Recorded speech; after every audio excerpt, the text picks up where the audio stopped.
Good morning, hello, and welcome to today's webinar. My name's Amanda Chadwick, and this is the CIPD HR Informed webinar. And today's topic is all about an employee, worker, or self-employed. What's the difference? It's a question we get asked an awful lot regarding contracts. So today's webinar should last about 45 minutes.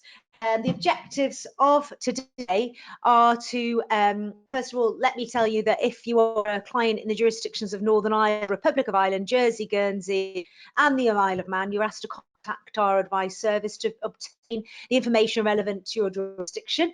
Excuse me. The objectives today are to gain practical advice on the differences between an employee, worker, and the truly self-employed.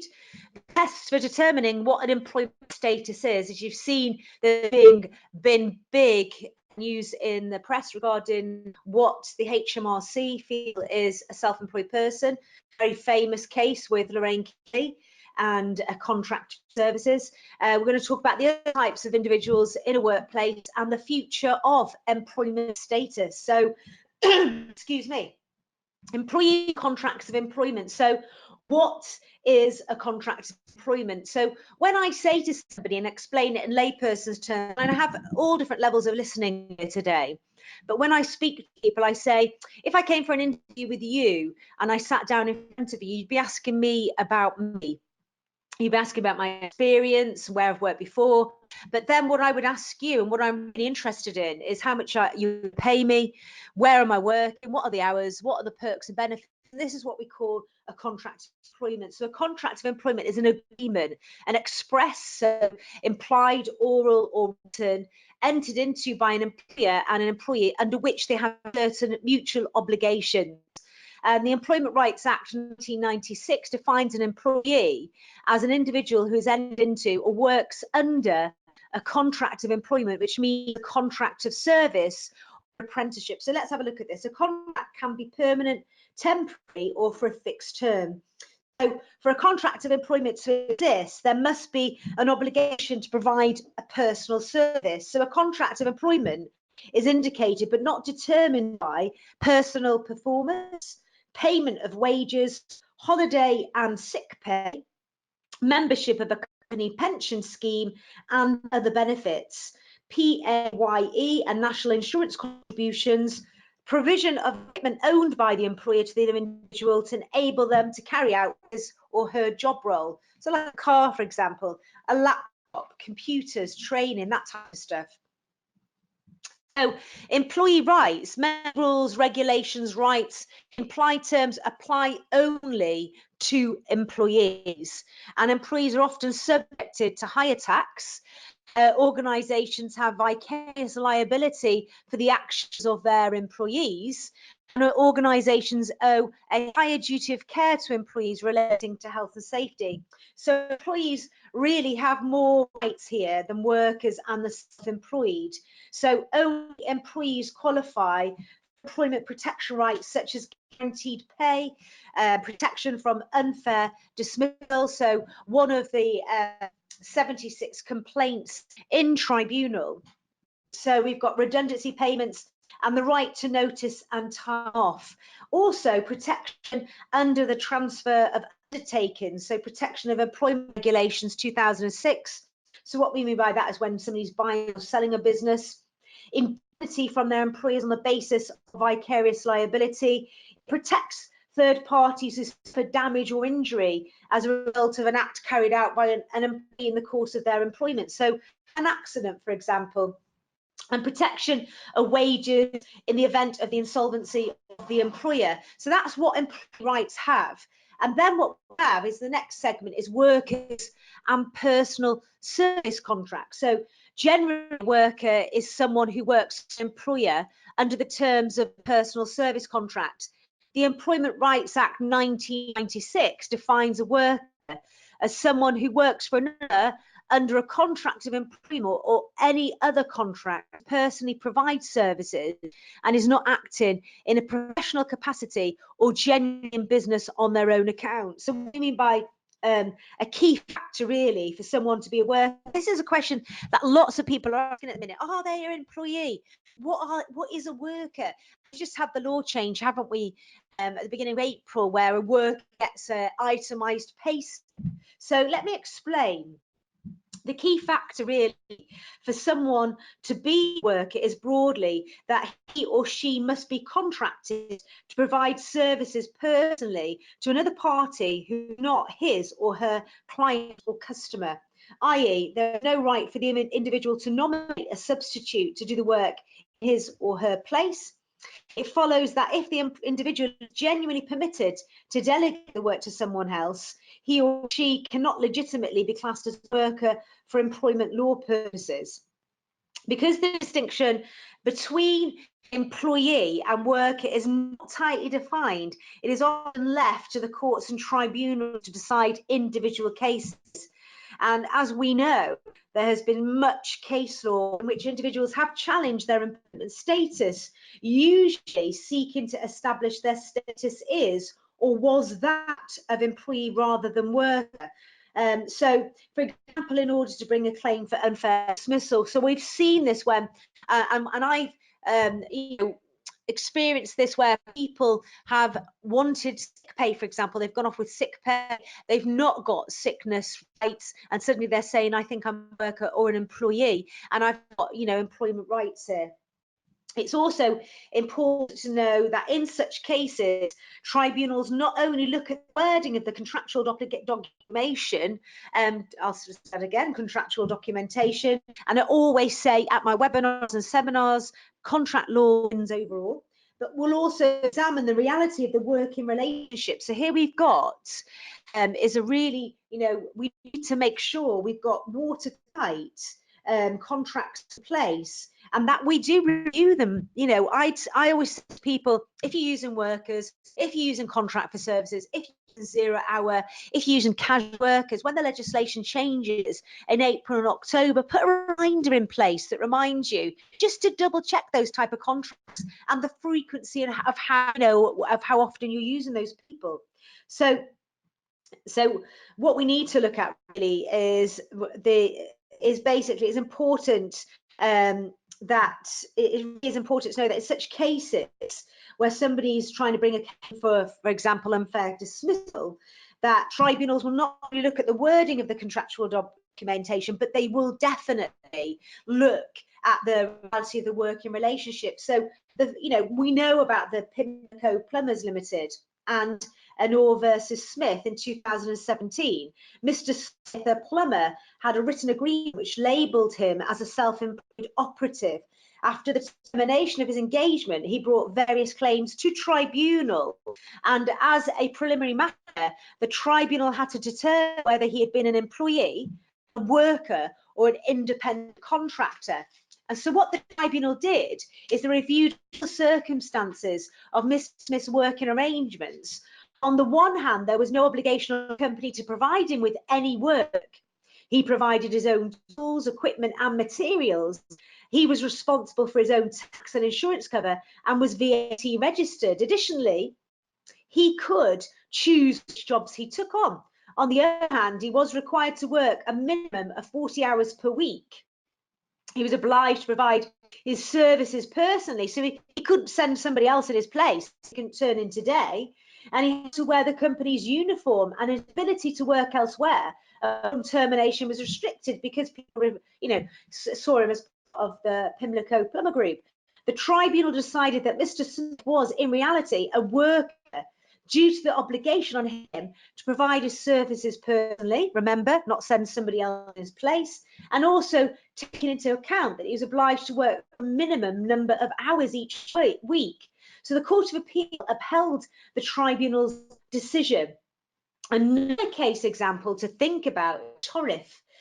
So a self-employed joiner who worked for a firm of building contractors.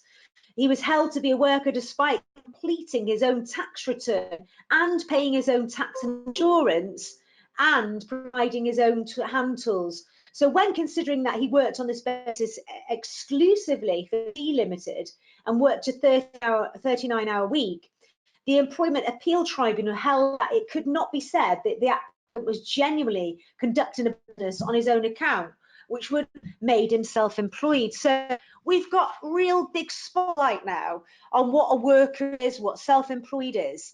Let's have a look at these workers' rights, okay? So a workers' rights, so they've got protection from an authorised deduction from pay.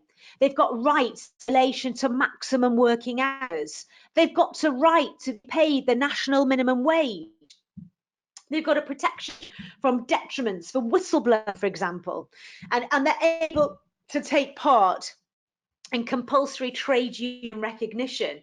So that's some of the rights that I've listed there. So when considering the last case of Torres, where the individual was considered to have worker status, then they would benefit from all of the above. So an example of national minimum wage, a self-employed individual is a big area when considering independent contractor would give a price for a job and not be paid based on the amount of the hours they put in at national minimum wage.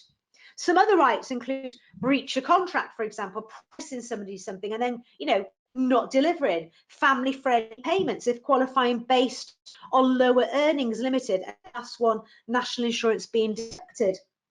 Protection of any trade union membership or non-membership in activities, and representation at grievance and disciplinary hearings, and protection from unlawful discrimination.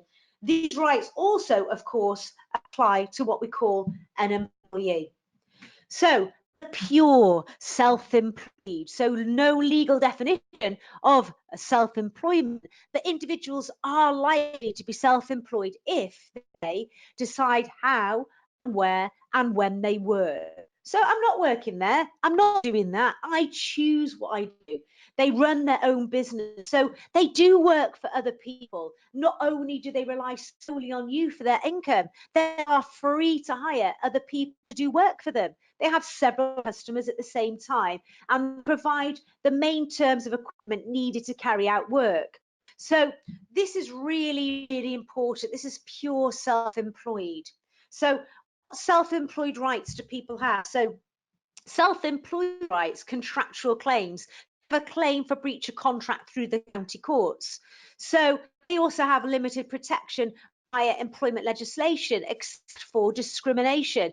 This could arise where the dominant purpose of the contract is that the individual performs the work personally, even though there is a right to substitute.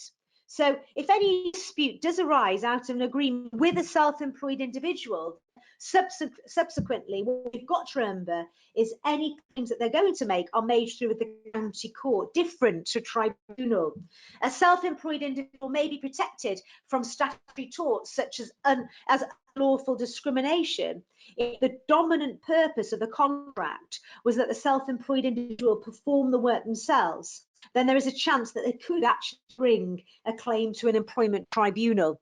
So county courts there, and maybe for discrimination purposes, we can bring a claim in an employment law tribunal. Now, when I do visit people, I don't actually ever miss a trick. So I do come across a lot of people, oh yes, I've got a self-employed person working for me. And then I see them on every single work photograph within the breakout area.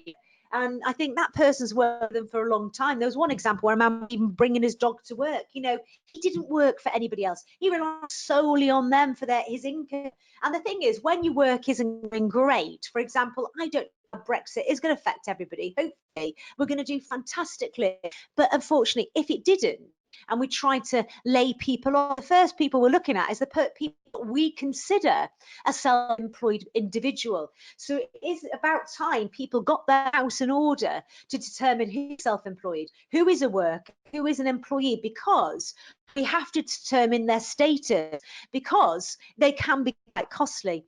And usually a person is very happy being self-employed until you try and end the relationship, and suddenly they're like, no, I'm not a self-employed person, I'm an employee or I'm a worker, and I've got redundancy rights. So let's determine the status. And the courts have developed a succession of tests over the years to establish the status of an individual, but three main tests have arisen. So we've got the control test. So we've got the mutuality of obligation test and the personal service. So what we have here is a case, this isn't me, but it's got the same name, it's Chadwick.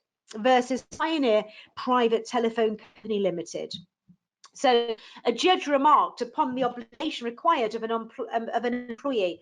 A contract of services implies an obligation to serve, and it comprises some degree of control by the master. Hence, the terminology master-servant relationship sometimes is still used. So contract of services exists if these three conditions are fulfilled. One, the servant agrees that in consideration of a wage or other remuneration, he will provide his own work, skill, in the performance of some service for his master. Two, he agrees expressly or impliedly that in performance of that service, he will be subject to the other's control and to a sufficient degree to make that other person the master. The other provisions of the contract are consistent with its being a contract of service. Mutuality exists. So there is this called the control test as well.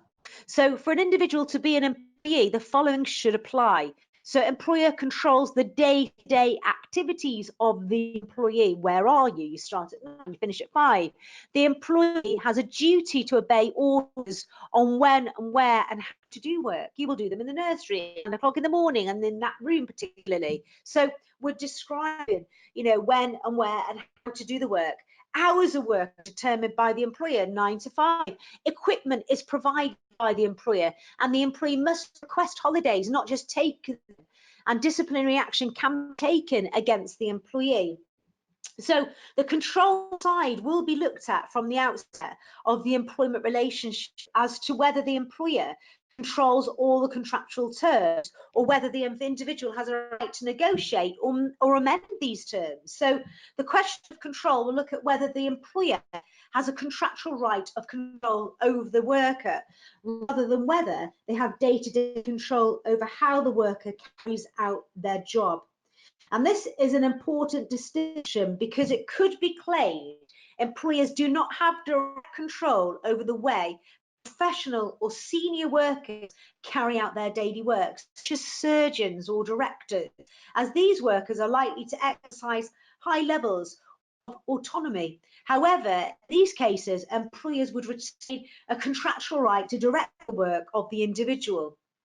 So we've just seen the recent Court of Appeal decision in Uber versus Aslam, and it provides a practical example of how the tribunal will look at the control tests, which this presentation will look at later. So what we've got here is the mutuality of obligation. So where work is offered randomly within a pool of people and no pattern of work is created, there is likely to be no obligation.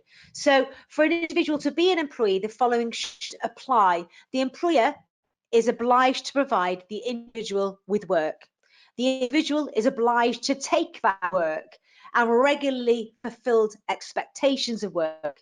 So if somebody, individual, is free to turn down work, there is no mutuality.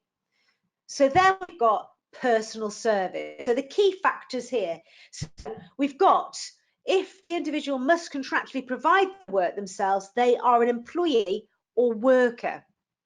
If the individual can send someone to do the work in their place, they are likely to be self-employed, and this is a huge key factor. So based on the tests I've just said, I've got some cases which can be considered to give examples of how courts use these tests when considering an individual's status. So Weight Watchers, for example, versus HMRC 2012. Excuse me.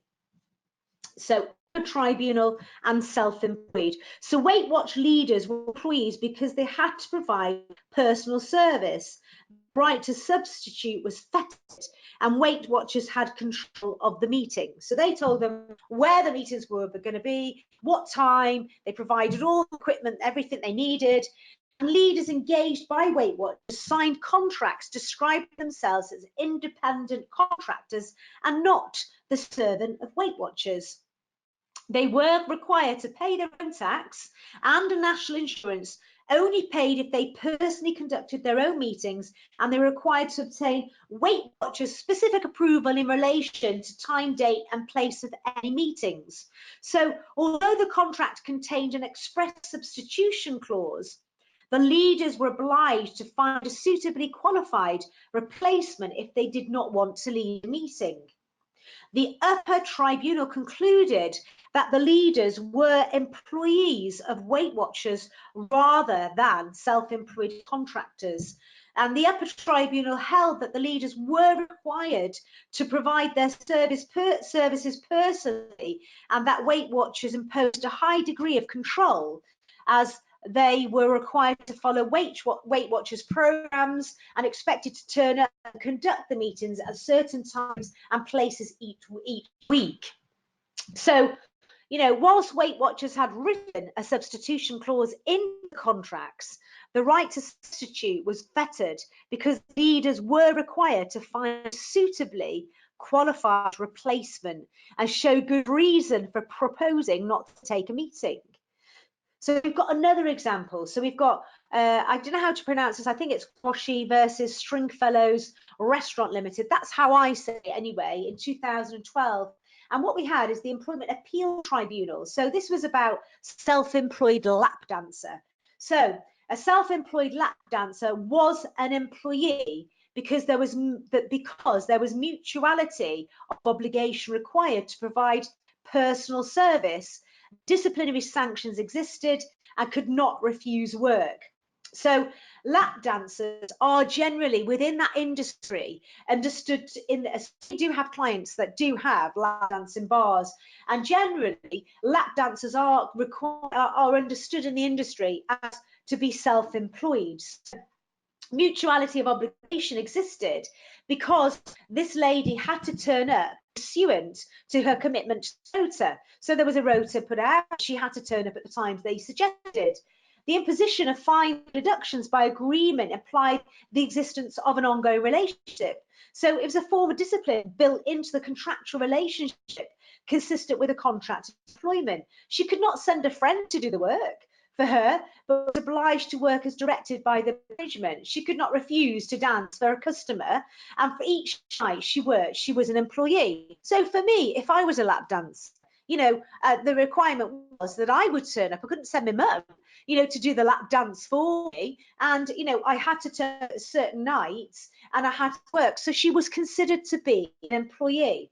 So stop press here, you know, Court of Appeal has now decided individual was not an employee because she was paid by customers directly and there was no obligation on an employer to pay her. You know, it is absolutely confusing. So the Express and Echo publications versus Tanton in 1999, the individual was self-employed because he had an unfettered right to substitute.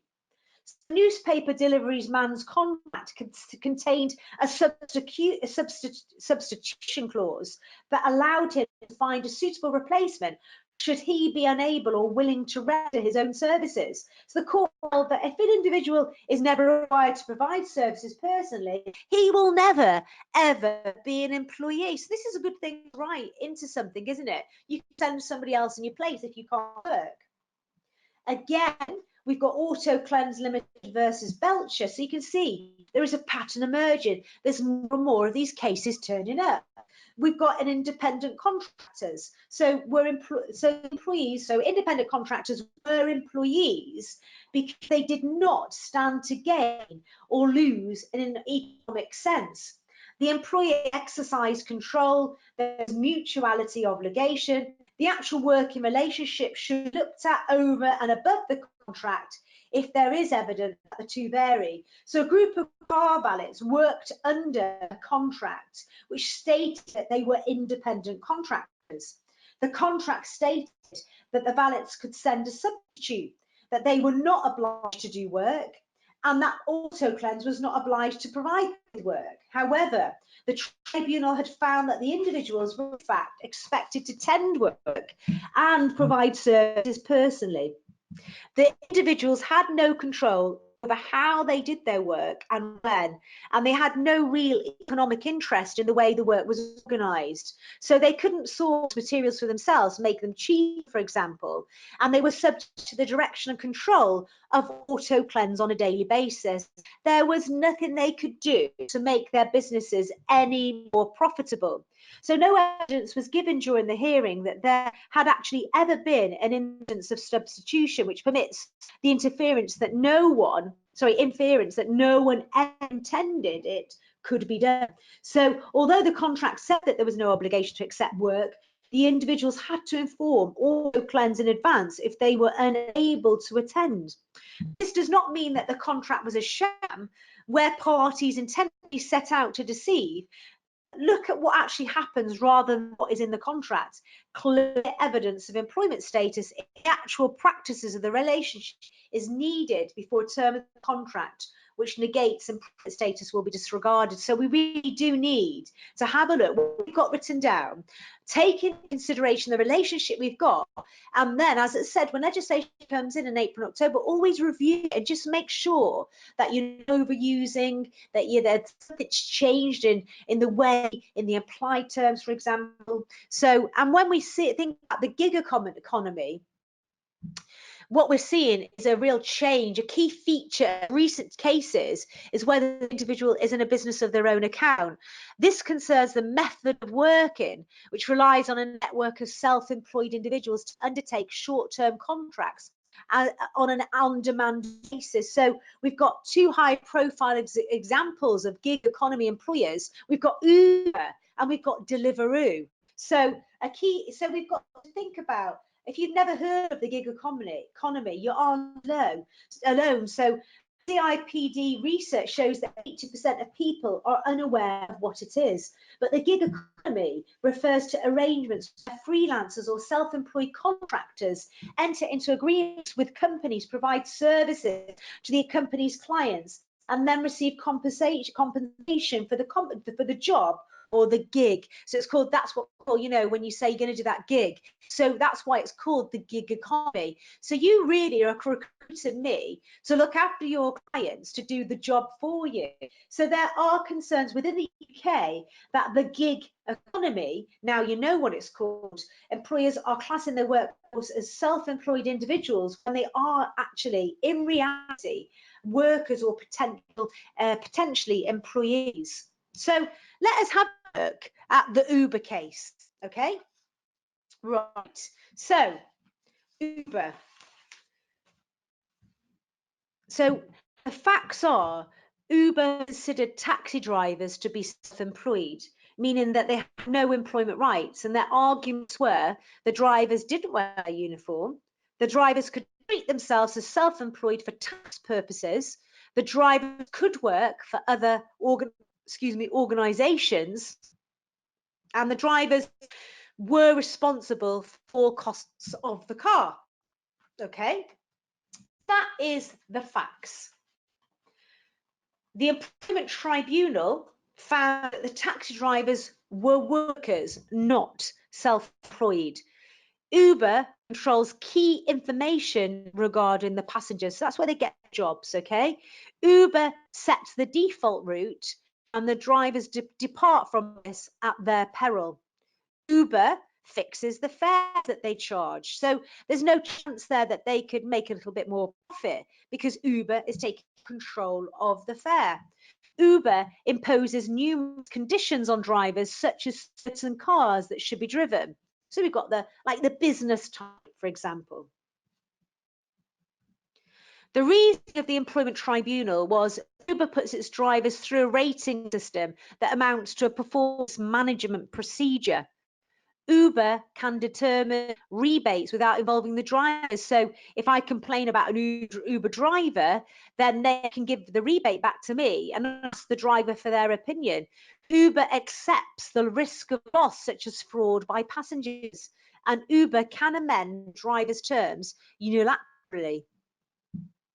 So we've set this out in detail for you because, right, we want to illustrate to you the kinds of things that employers do, but still want to assert that their staff are self-employed. So a lot of employers do want the control there, but they go, yeah, you're self-employed, you are. You know, it doesn't work out like that. As I said, people are quite happy being self-employed, but then when business isn't great, the business isn't doing well, and you try to lay them off or go off on sick or something and then realize they haven't got any sick pay, that's when people challenge it. So if you look again at the Uber case, and the appeal courts, the Employment Appeal Tribunal agreed with the Employment Tribunal's decision.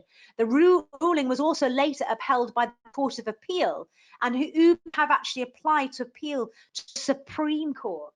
So the Court of Appeal did have a dissenting judgment. Lord Justice Underhill pointed out that the business model of Uber was similar to taxi minicab drivers who book passengers through an intermediary.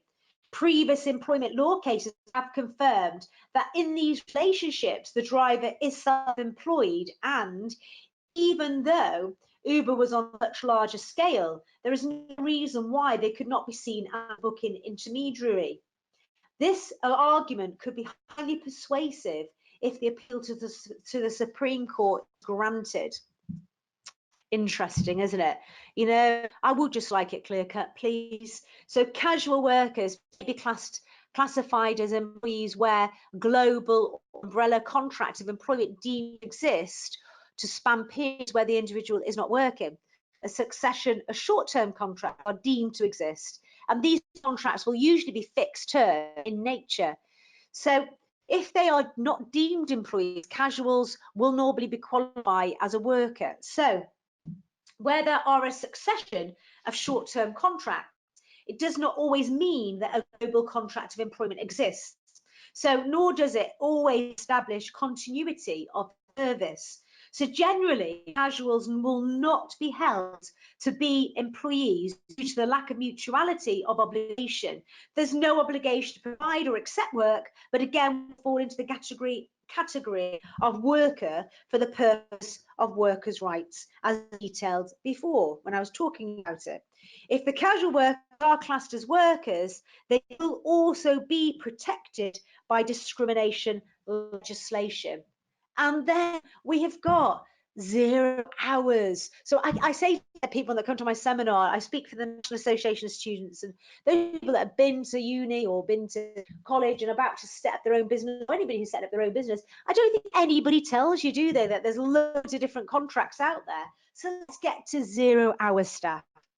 And these you may have heard about were, you know, in the last general election, Labour were talking about them, and then Conservatives jumped on the bandwagon, and Debs all talking about 0 hours. And they're going, oh, their staff are exploited throughout the UK. And my personal opinion, and like it if you don't, you know, this is my personal opinion, and the thousands of businesses I've worked with over the years, I very rarely come across somebody who genuinely and deliberately takes on a 0 contract worker and uses them instead of taking them on time. These are brilliant if they're used in the right way. 0 hour contracts are amazing, especially for somebody who might have commitments at home, looking after their parents, you know, they've got children, they know they'd be a little bit unreliable in a normal full-time job. So what they would like is the flexibility of 0 hour. So let's have a look at these in a little more detail. 0 hour staff can be workers or employees. We tell them apart through the mutuality of obligation test. Can the individual turn to work when offered? Likely a worker. So if they can, they fall into likely a worker category. Must the individual accept work when offered? Likely an employee. So a 0 hours contract does not have a specific meaning in law, but it could be summarised as an agreement between two parties under which the worker may be asked to perform work for the company. There is no set minimum number of hours. The contract will stipulate the level of pay individuals would get if they do work, and should deal with the circumstances in which work may be offered as possibly turned down as well. And then we've got interns. So internships are generally a work experience situation, a fixed term, where a usually young person is taken on. Interns are usually employees unless they are only shadowing and therefore doing no work. So, watching what people are doing, learning from that individual. In this situation, they could or should be considered a worker. Special intern exception, students on a placement of less than 12 months as part of their course are not entitled to the national minimum wage, okay? So then we've got apprentices and volunteers. So apprentices are employees for the purposes of employment rights. They need an apprentice agreement in place. Volunteers are not employees and they're not workers and they have no employment rights. But what we suggest you have in place is a volunteer agreement that clearly says that, okay? And then we have agency workers. So can be different things really. So we've got somebody who's engaged with the agency under a contract for services, that's an agency worker. Status of an agency worker is slightly different than other types of workers. So anyone who's working under, for example, a Swedish derogation model contract will be entitled to receive a statement outlining that the opt-out receiving equal pay will no longer apply from the 6th of April. This statement must be received by the 30th of April 2020. So what you can see there is employed by the agency under a normal contract of employment is an employee. Employed by the agency under a Swedish derogation model is an employee. Engaged by the agency under a contract for services, that's an agency worker. Okay. So the future of employment status. What we have here is we have the Matthew Taylor report. 2017 in July. As a result of the reports, several recommendations were made to improve employment rights for workers. So as part of this, a consultation exercise was launched to consider whether current employment status tests and legislation was suitable for employers and those working. The Taylor Review of Modern Working Practices was released in July 2017 and examined the effect modern days of working were having on rights of workers, because there are so many different ways you can work now. And that's why this review had to go on and the report had to happen.